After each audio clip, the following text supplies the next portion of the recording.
Mungrisdale lies at the foot of the northern fells of the Lake District, on the east side.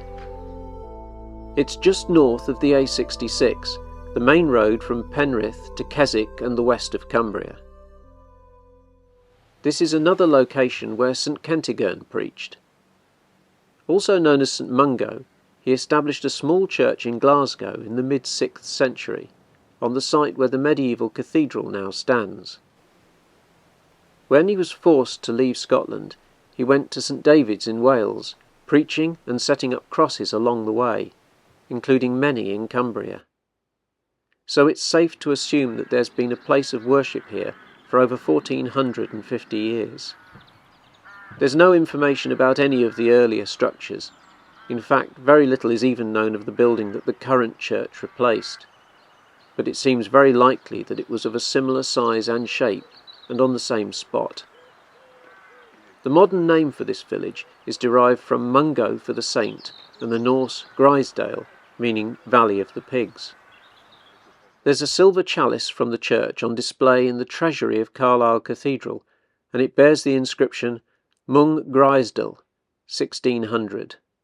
Maps of the area from the start of the 17th century show the chapel here, but mark the village as just Grisdale. The church here was a chapelry to Greystoke, and parish registers there around the same time list Mungrisdale.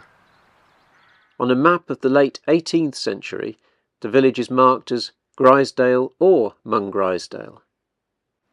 The present church was built in 1756. It's a very simple structure, just a box with a porch at the west end and a bellcut above the door. The only real outward evidence that this is an 18th century building are the windows. These are round-headed with capstones, very much in the Georgian style. This includes the larger three-light east window. Inside the porch, between the south side outer door and the older inner door, is a cobblestone floor, which may date from the previous building. Inside, the church is furnished with pews that are older than the present building, and probably come from another, larger church. The numbers on the ends of the pews are now in no particular order, and they go up to 30.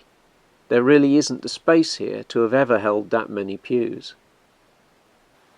On the south side of the church is a triple-decker pulpit that has clearly been constructed partly from panels that match the pews, as does the panelling on the walls. The actual pulpit itself at the top is original, as the panelling is different and more elaborate. It may have come from the previous church on this site. The steps that lead up to it have the appearance of being much older than 1756. The two lower levels, however, are assembled mostly from pieces of the old pews. The exception is the front panel, which matches the pulpit in style and was probably the old reading desk. Some of the panels have very old graffiti scratched into them, including in one place the date 1679. There are some other features that also come from a previous church. One of these is the small octagonal font at the west end. It's topped with a 17th century wooden cover. The church also owns a Bible printed in 1617 and purchased in 1630, as well as a prayer book of 1788. This book includes a service for the commemoration of the gunpowder plot. The roof is supported on a king-post structure. If you look closely on the beams, you can clearly make out the carpenter's marks at each of the joins. There's no stained glass in this church, but then who needs it, with views like this of the surrounding countryside through the east window?